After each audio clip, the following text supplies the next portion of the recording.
언약이 있습니다. 하나님께서 아브라함에게 땅을 주시고 많은 백성을 주시고 큰 복을 주시겠다고 약속하셨습니다. 그런데 아브라함이 얻은 약속의 아들은 한 명밖에 없습니다. 이삭입니다. 그럼 이삭은 많이 얻었느냐? 이삭도 2명밖에 없습니다. 에서와 야곱입니다. 근데 야곱 때 와가지고 이 자녀가 많이 출생하게 됩니다.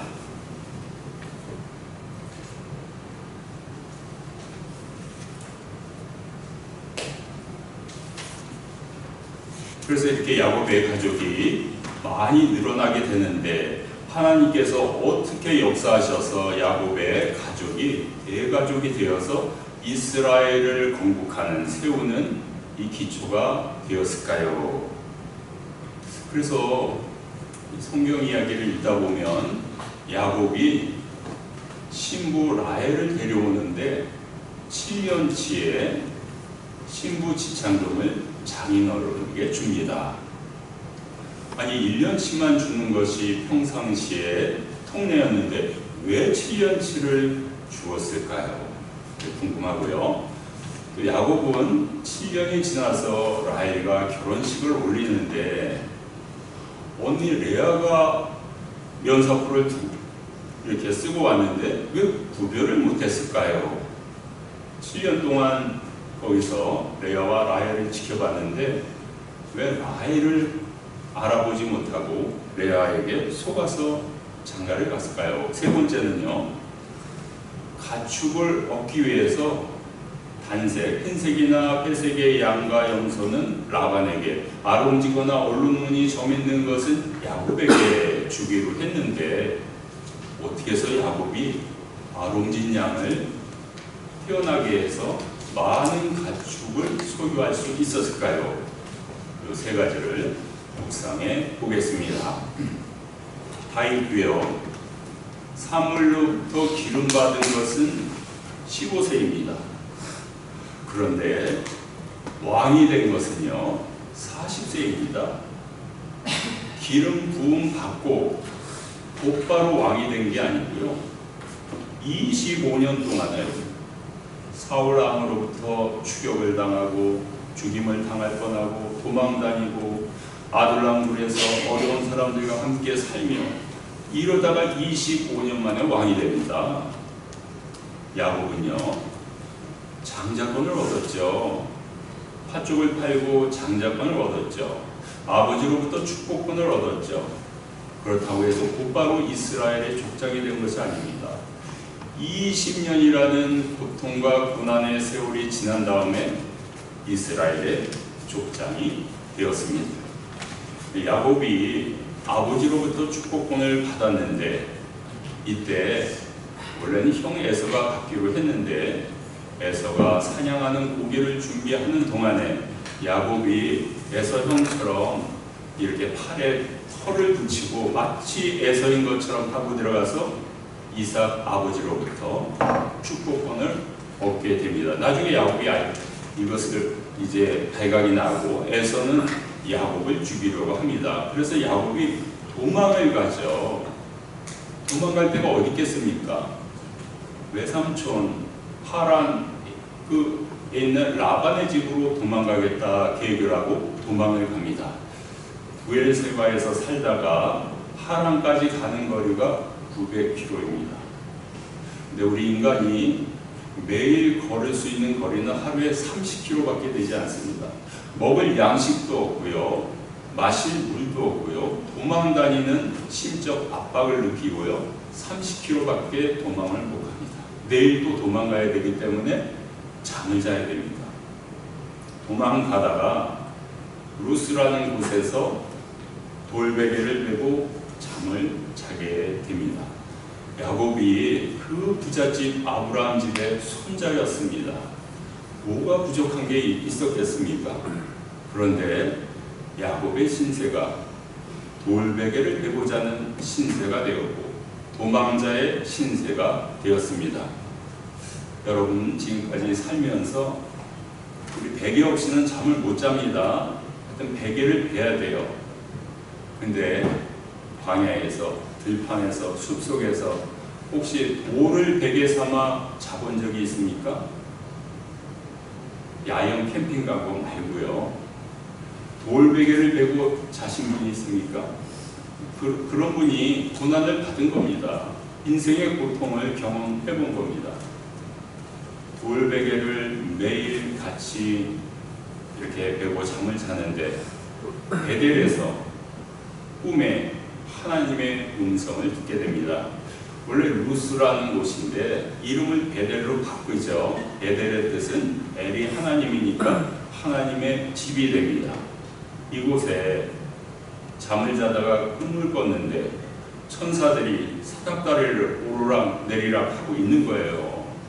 사닥다리가 하나님의 명을 받아 내려와서 이 땅에서 하나님의 일을 하고 다시 하나님께 올라가서 또 명령을 받아 오르락 내리락 하고 있는 겁니다. 예를 들면 천사들이 바벨탑의 언어가 혼잡해질 때 어떻게 혼잡해졌냐? 천사들이 언어 하나씩을 다 갖고 온 겁니다. 그래서 거기에 있는 일꾼들에게 언어 하나씩을 다 가르쳐 주니까 사람들의 말이 다 달라서 통용되지가 않았지 않습니까? 자, 이렇게 하는데 하나님께서 꿈에 야곱에게 이 광야에서 돌베개를 베고 자는 야곱에게 내가 앞으로 이 땅을 줄 것이며 너에게 많은 자손을 줄 것이며 너에게 복을 주리라. 아브라함의 언약을 그대로 주겠다고 하나님이 야곱에게 꿈에 약속하십니다. 그래서 이 약속을 가지고 야곱은 계속해서 도망가서 결국은 하란 땅에 도착하게 됩니다. 도착해서 우물로 먼저 가야겠죠. 물을 마셔야 됩니다. 사람은 물을 마시기 위해서 우물밖에 없습니다. 근데 이 하란 땅에 있는 라헬을 만나게 되는데 여기도 다 이 가족 친척간입니다. 아브라함의 아버지가 데라 아닙니까? 데라가 아브라함과 이 나홀과 하란, 여기서 하란은 인명이죠. 사람 이름도 인명이 있습니다. 지명도 있고 세 명의 아들을 낳는데 여기서 이제 자손들이 나왔고 이 자손들끼리 서로 결혼을 하는 겁니다. 저 하란의 아들이 롯 아닙니까? 그래서 아브라함과 롯이 그 가나안 땅으로 가고요. 또 여기 아브라함이 그 아들이 이삭인데 이삭의 그 옆에 있는 리브가 대각선으로 보시면 됩니다. 리브가하고 결혼을 하죠. 또 야곱은요 라헬하고 대각선으로 또 결혼을 하게 됩니다. 이렇게 친척을 만나게 되었는데요. 야곱이 이때 결심을 합니다. 라반에게 외삼촌이지만 장인 어른이 될 사람입니다. 내가 외삼촌의 작은 딸 라헬을 위해서 7년 동안 일할 테니까 7년 동안 신부 지참금을 드릴 테니까 7년 후에 내가 라헬과 결혼하게 해 주십시오. 이렇게 제안을 합니다. 그러니까 라반이 들어보니까요. 너무너무 자기한테 유리한 거예요. 1년치만 내도 되거든요. 자기 연봉에 여러분들이 월급 받는 거 1년치를 신랑이 신부 댁에 내고 신부를 데려오는 겁니다. 왜냐하면 신부가 신랑 댁에 오면 하는 일이 많아요. 농사도 져야 되고요. 빵도 만드는 음식도 만들어야 되고요. 설거지도 해야 되고 물도 길러야 되고요. 하는 일이 보통 많은 게 아닙니다. 그래서 그냥 1년치만 드리고 데려오는 겁니다. 근데 라반이 들어보니까 7년치 연봉을 내겠다는 거예요. 그러니까 라반도 오케이 한 겁니다. 야곱이 제안하고 라반이 오케이 했습니다. 여러분은 야곱이 왜 7년치의 그 신부 지참금을 드린다고 했을까요? 너무 많이 드린 거 아닙니까? 그거는요, 이렇게 많이 드리면은 라반이 거절하지 못합니다. 여러분들이 10만 불짜리 집을 사러 갔습니다. 집주인한테 이거 7배 해서 70만 불 드리겠습니다. 그러면 집주인이 곧바로 사인합니다. 더 이상 생각해 볼 게 없어요. 7배는 완전수고 홀넘버입니다. 만수입니다. 이렇게 드린다는 거예요. 야곱이 얼마나 라헬을 사랑했는지 알 수 있습니다. 내가 7배를 드릴 테니까 사인합시다. 그것이 바로 1차 계약입니다. 야곱과 라반이 1차 계약을 맺은 겁니다. 기간은 7년이고요. 장소는 하란의 들판에서 야곱이 양과 염소를 목축하는데 야곱이 일하는 시간은 해 뜰 때부터 해질 때까지 6-6가 되고요. 그러면 7년 후의 혜택은 뭐냐? 야곱이 라헬과 결혼할 수 있다는 거예요. 여러분, 계약서를 쓸 때 당사자가 생각이 있습니다. 라반은 라반대로 이거 내가 팽지했구나 하면서 사인을 하고요. 야곱은 내가 더 이상 갈 곳도 없는데 어차피 여기 있다가 라헬 늘 바라보다가 7년 후에 내가 결혼하면 되지 하고 사인을 한 겁니다. 계약이죠. 1차 계약을 맺었습니다. 근데 이 7년을 야곱은 수일같이 여겼습니다. 여러분, 7년을 수일같이 여길 수 있습니까? 7달을 수일같이 여길 수는 있어요. 7달은 뭐 어떻게든 지나갑니다. 근데 7년이 그렇게 휙 지나갑니다. 야곱은 7년을 수일같이 여기며 이른 아침부터 밤늦게까지 양과 염소를 열심히 목축을 했습니다. 오늘 찬양도 있었지만 낮의 해가 야곱을 상치 아니했습니다. 밤의 달도 야곱을 상치 아니하였습니다. 그리고 7년이 지난 거예요. 그리고 결혼식 날이 됐습니다. 낮에는 덥기 때문에 중동 지방은 저녁 6시 이후에 모든 행사를 합니다. 결혼식을 올립니다. 라반이 얼마나 영리한지 첫째 딸을 시집 보내기 위해서 레아를 들여버립니다. 면사포를 씌우고 저녁이 돼서 어두컴컴하고 야곱은 뭐 전혀 이런 속임수가 있을 거라고는 생각도 못했죠. 우리들도 그렇잖아요. 우리 인생 살면서 어떻게 형제를 바꾼다는 그런 생각은 하지 못하잖아요. 근데 아침에 깨보니까 라헬이 아니고 레아예요. 그래서 야곱이 장인어른한테 클레임을 합니다. 클레임을 하면 뭐 리펀드 해줍니까? 다시 바꿔줍니까? 사람은 리펀드가 안 돼요. 리턴이 안 돼요. 그러니까 라반이 어떻게 리스폰스 합니까? 우리 고향에서는, 우리 마을에서는 첫째가 먼저 시집을 가지 둘째가 먼저 시집을 가는 경우가 없다. 이렇게 대답을 합니다. 야곱이요, 자기의 패배를 인정합니다. 왜 인정했을까요?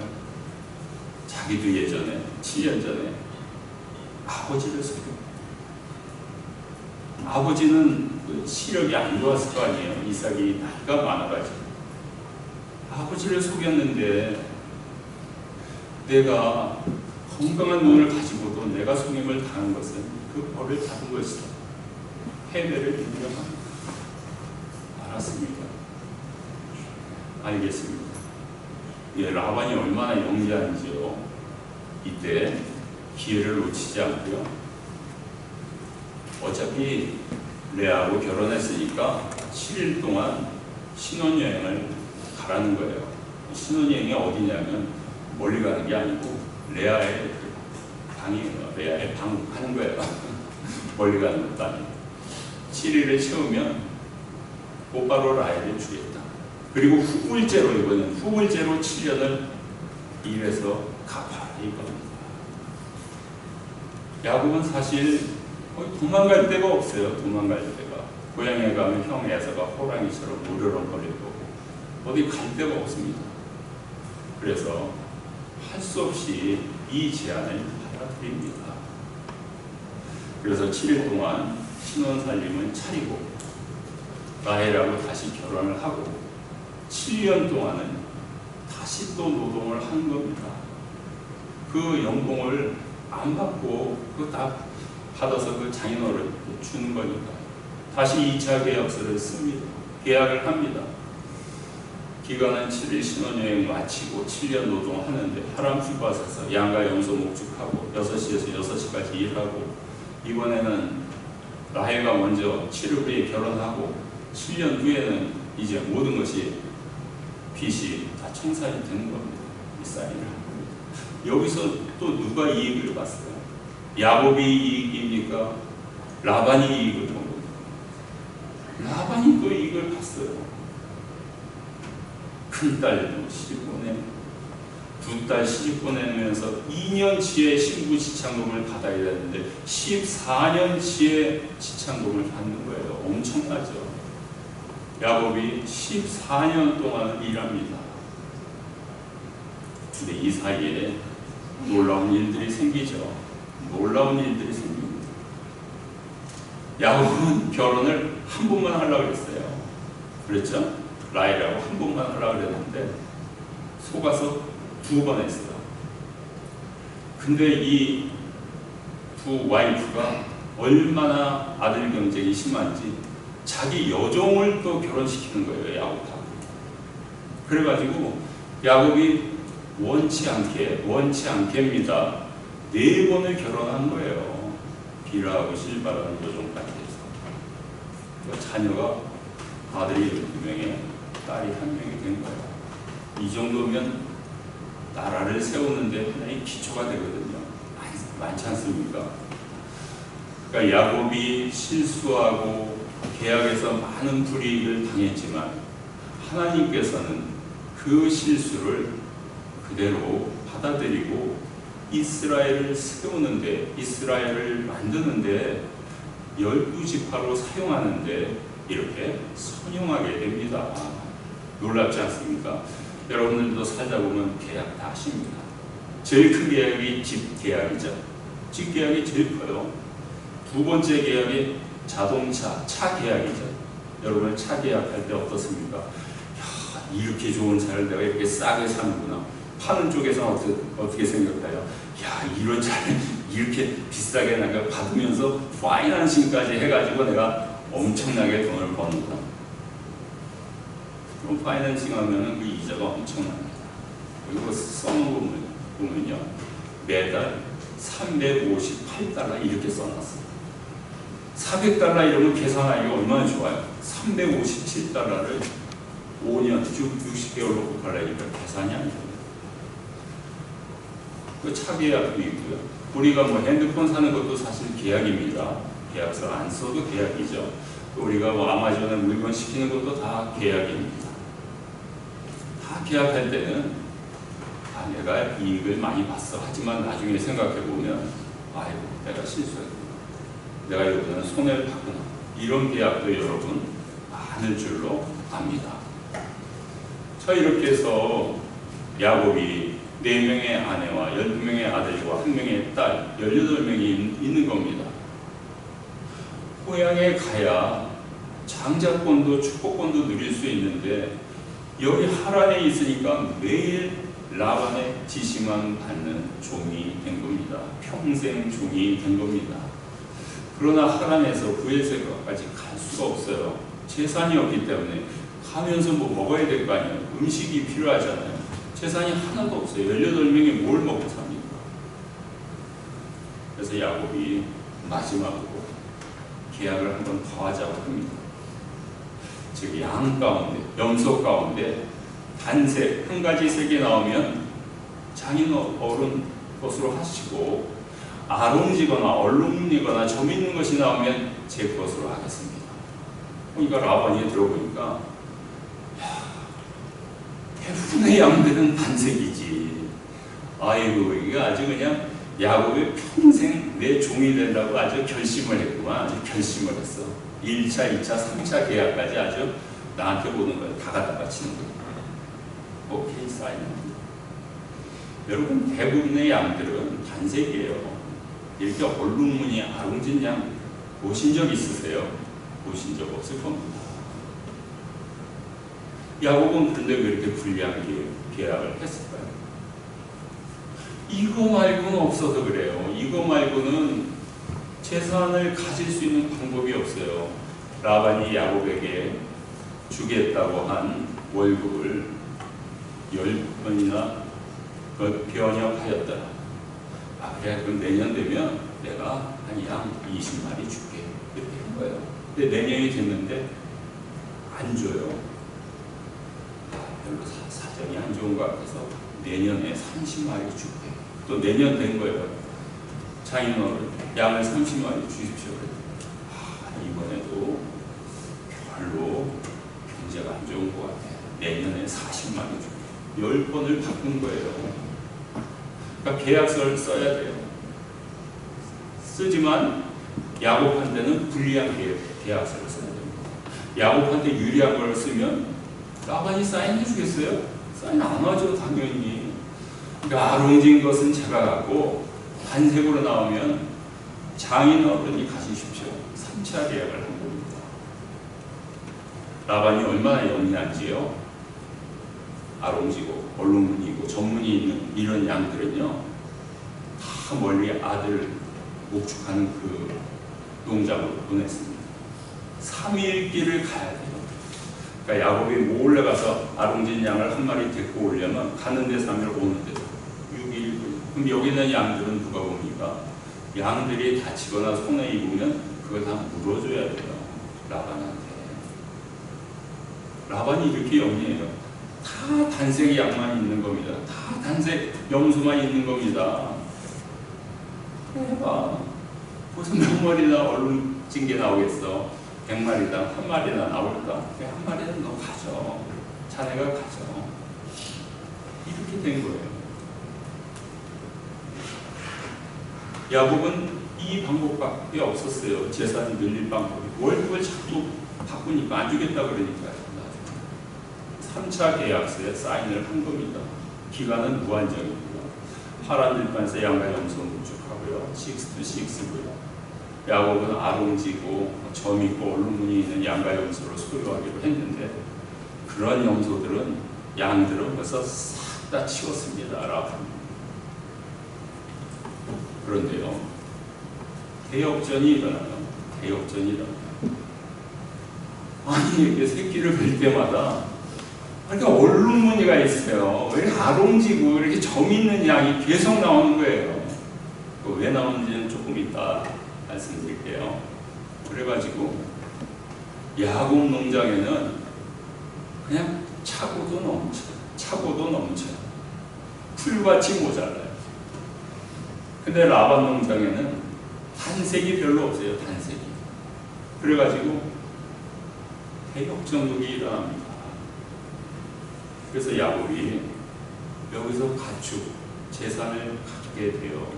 얼마만큼 많이 갖게 되냐면요. 요 숫자는 나중에 야곱이 에서를 만났을 때 야곱이 에서에게 예물로 드린 거예요. 전체 중에 일부밖에 안 돼요. 일부만 소개할게요. 암염소 200, 숫염소 20, 암양 200마리, 순양 20마리, 낙타 30마리. 여러분, 낙타는요, 탱크나 같은 거예요. 광야에서 사막에서 물 없이도 움직이고 무거운 짐도 지고 다니고 이사할 때 낙타가 있으면 얼마나 좋아요. 이렇게 많은 동물, 가축을 예물로 드린 거예요. 일부만 드렸는데도 이 정도예요. 그러니 야곱 농장의 가축이 얼마나 많이 불었는지 하는 것을 짐작할 수가 있습니다. 즉 하나님께서 아브라함에게 창세기 12장에 땅을 주시고 복을 주시고 백성을 주시겠다고 하셨는데 베델에서도 꿈속에서 하나님께서 야곱에게 똑같은 이런 걸로 주시겠다고 하셨어요. 여러분, 이런 복을 받기를 원하시죠? 어떻게 하면 우리도 야곱처럼 아브라함의 후손이 되어서 이런 세 가지 복을 받을 수 있을까요?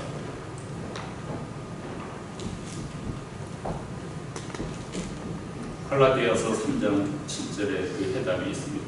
믿음으로 우리는 아브라함의 자손이 되었느니.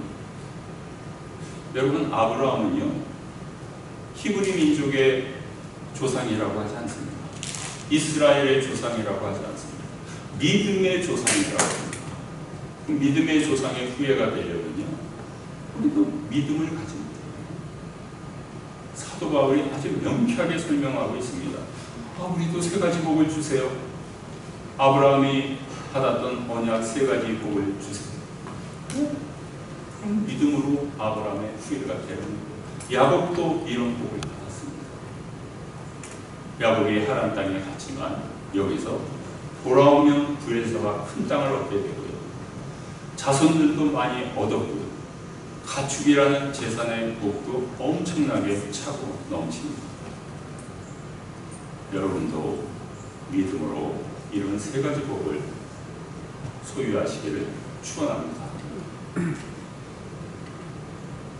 그렇게 해서 야곱이 18명의 대가족이 많은 양떼와 가축들을 몰고 고향으로 돌아와 족장이 되고 이스라엘의 이 아들들이 12지파의 지파장이 되어서 이스라엘을 세우게 됩니다. 자, 그럼 제3차 계약에서 어떻게 야곱이 이런 많은 아동진 양, 얼룩무늬 양을, 정 있는 양을 얻게 되어서 이런 놀라운 기적이 일어날 수 있었을까요?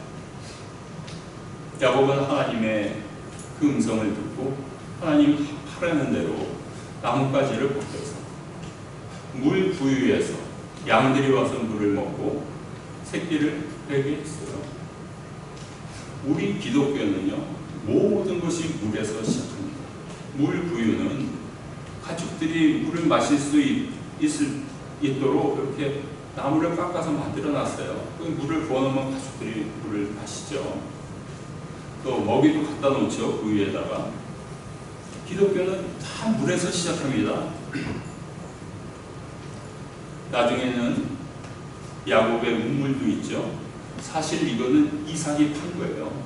이삭이 우물을 팠는데 이삭이 축복권, 상속권으로 야곱에게 다 물려주니까 야곱이 이 우물을 다 갖게 되죠.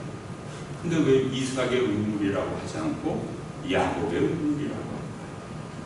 그것은 이 야곱의 물부유에서 야곱이 기사회생을 했고 대역전국을 펼칠 수가 있었고 고향으로 돌아올 수가 있었고 12지파로 이스라엘을 세울 수 있었기 때문입니다.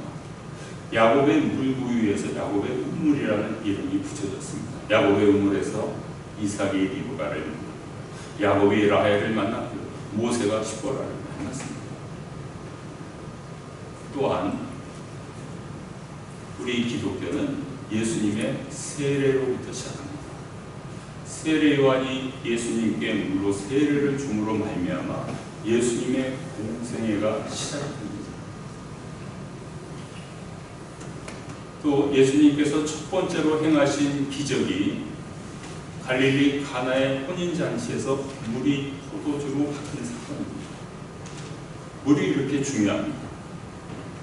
예수님께서 수가성에서 사마리아 여인을 만났을 때 이 물을 통해서 생명수, 영원히 목마르지 않는 물을 줌으로써 이 여인이 자기 수가성에 있는 사람들을 전도하고 예수님을 초청하여 2박 3일 동안 말씀을 듣는 놀라운 일이 일어납니다. 또 빌립 집사가 예루살렘에 왔던 에디오피아 재무장관, 이사야의 글을 읽던 재무장관 복음을 전하고 물이 필요한 곳에서, 물이 있는 곳에서 세례를 줍니다. 지금 에디오피아가요, 기독교인이 50%가 넘습니다. 과반 넘기가 쉽지가 않습니다.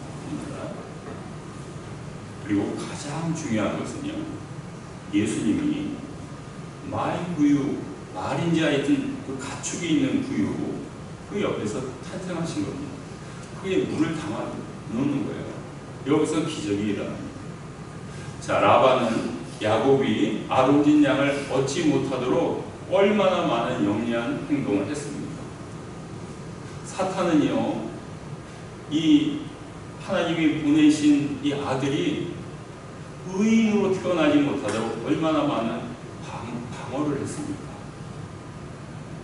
그렇듯 사람과 사람이 만나서 자녀가 태어나면 죄인일 수밖에 없습니다.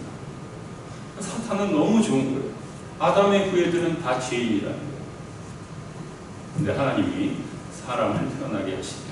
성령으로 말미암아 성령으로 잉태케 하사 의인을 태어나게 하셨죠.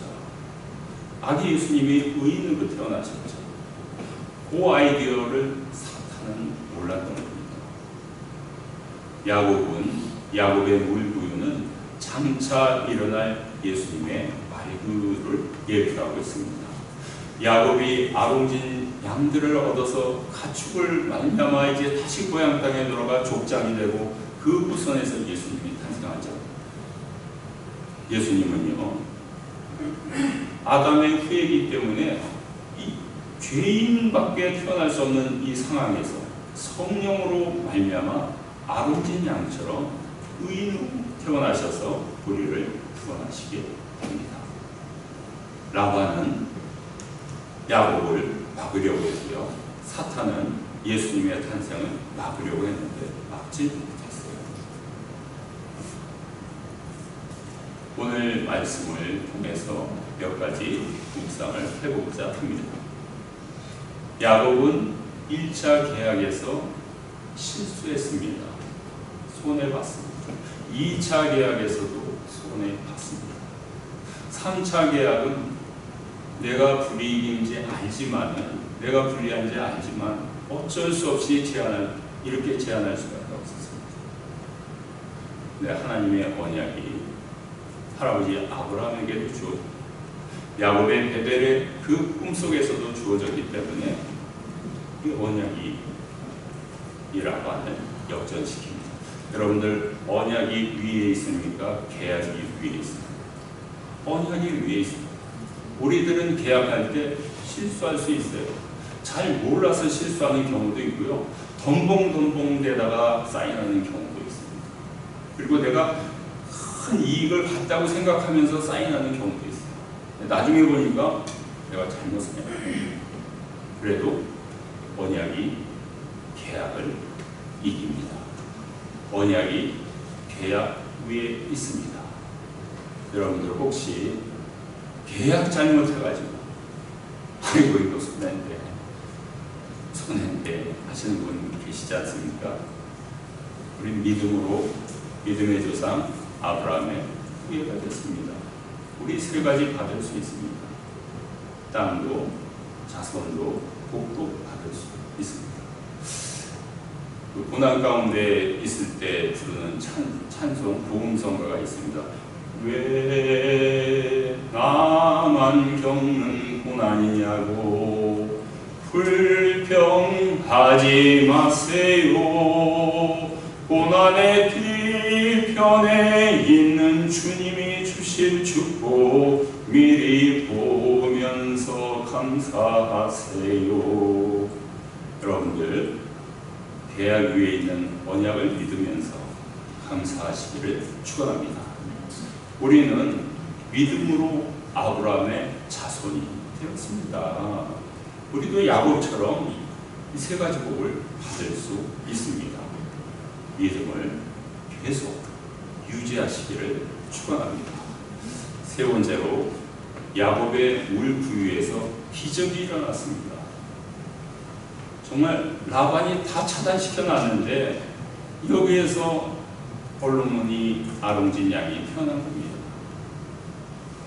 그 베들레헴의 마구간에 사탄이 다 차단시켜 놨는데 여기서 우리 구주 예수님이 성령으로 말미암아 잉태되어 의인으로 태어난 겁니다. 의인으로 태어났기에 우리를 죄인을 구원할 수가 있는 겁니다. 이런 믿음을 가지시고 승리하시는 우리 성도님들이 다 되시기를 축원합니다. 찬송하시고 기도하시겠습니다.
다시 감사와 찬양을 드립니다. 하나님의 은혜로 저희들에게 믿음을 갖게 하여 주시고 아브라함의 후손이 되게 하여 주심을 감사드립니다. 하나님께서 주실 축복을 저희들 늘 마음속에 그리면서 기도하면서 믿음으로 전진하는 하나님의 우리 십자가 군병들이 다 되게 인도하여 주시옵소서. 예수님의 이름으로 기도하옵나이다. 아멘.